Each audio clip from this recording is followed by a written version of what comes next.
one of the first things I'll do is reconnect back to Allah and recognize that everything is in the hands of Allah.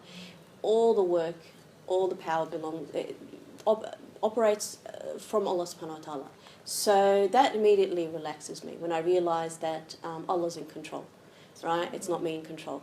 And so as a result, it becomes easier to think more rationally, think more calmly, etc. My name is Aisha Meguid, and I work here at Life Matters Academy. I'm a NLP life coach, and my background is in personal development, so I'm really passionate about helping people to make changes in the way that we communicate, changes in the way that we're able to change our behaviours, improve the qualities we have, our characteristics, be more in tune and in control of our thoughts, be able to direct them towards our Islamic goals, our Islamic values. So we run here, and I run programs and coaching in that area with an Islamic holistic perspective, so connecting it to the to Allah subhanahu wa ta'ala and to his goal for us as human beings and to the excellence of the Prophet So let me just say, first of all, stress is a state. It's a state that we create with our mind, obviously a psychological state. It's also an emotional state and a physiological state. So we do things with our body as well, which manifests and exacerbates the stress. So my first step, or the first tip, is for us to get really clear and really committed to what are my personal standards of excellence, first of all. First of all, do I need to raise my standards of how I want to deal with stress, right? So do I want to be able to be calm under pressure no matter what? Is that the standard I have for myself? So how do I actually want to deal with stress in a way that's aligned to my values as a Muslim, right? And my encouragement is to always go with the benchmark of excellence, which is the Prophet ﷺ. How did he manage his stressful situations? And we know that if you study his life, he had many difficult situations, and he was human. So he showed us amazing ways of how to deal with that, and I'll be talking a bit about that too. So the first step is to get clear and committed on what are your standards of excellence in terms of being able to manage and master that. What exactly do you want? How do you want to be and act like, right? So the second step, or the second tip, is to ask yourself, or to be aware of, so where am I now? So what's my current strategy, right? So in other words, in terms of my thinking and communication habits and patterns, how do I actually create stress in terms of my thinking, in terms of my communication, in terms of my language, in terms of my body, right? Because if we know that, right? Because we can't have control over what happens around us. We can't control if someone's going to insult us, or if we're going to have a double workload, or whatever's going to happen in the environment. But what we can control is our inner world and, our body, our mind, etc., and how we deal with it.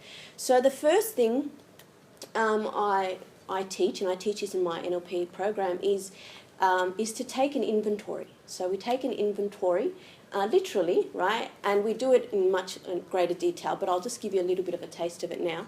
And the first step is to know, how am I thinking visually, right? So in terms of my sensory faculties, how am I thinking visually? So when that initial trigger happens, how do I picture the situation? What do I tend to focus on?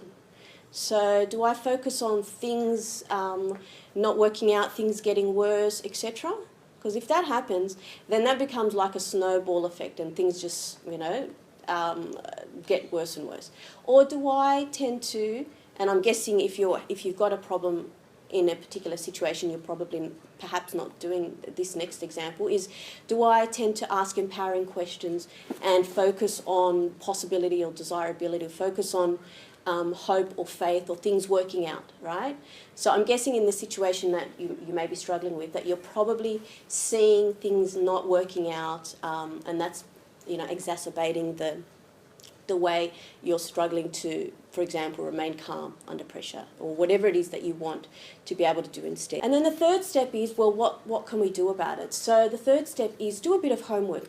Don't wait for a situation to happen. So decide how you want to recreate your behaviour. So how do you want it to be, right? What do you want to be able to do instead, right? And one technique we teach in our training is a very powerful technique. It's called mental rehearsal. And so with mental rehearsal, what you're doing is you're rewiring, you're reprogramming, conditioning your mind to how you would like to be instead, right? And repetition is the mother of habit development, right? So basically, what you're doing, and why mental rehearsal is so powerful, and peak performers worldwide use it. Why? Because what it does is you're using the same neural pathways that are involved in the skill, and you're making micro movements in your muscles. And so the more you're doing mental rehearsal, the more your mind is becoming familiar, and your mind is saying, this is me now. So you're now recreating a new behaviour in advance, so that when a scenario happens and that trigger happens, you have a new way of actually behaving in that situation. So it will come out more naturally, right? Rather than having to force it and be positive and that kind of stuff. It doesn't work in the moment, right? So those are my 3 tips. So we have a program, and we cover a lot of different strategies and processes for being able to master your communication and be able to change your habits more easily, because these are things we don't learn in school. الآن فخير الوقت الآن يحين بادر واستبق الخير ستسعد ذاك يقين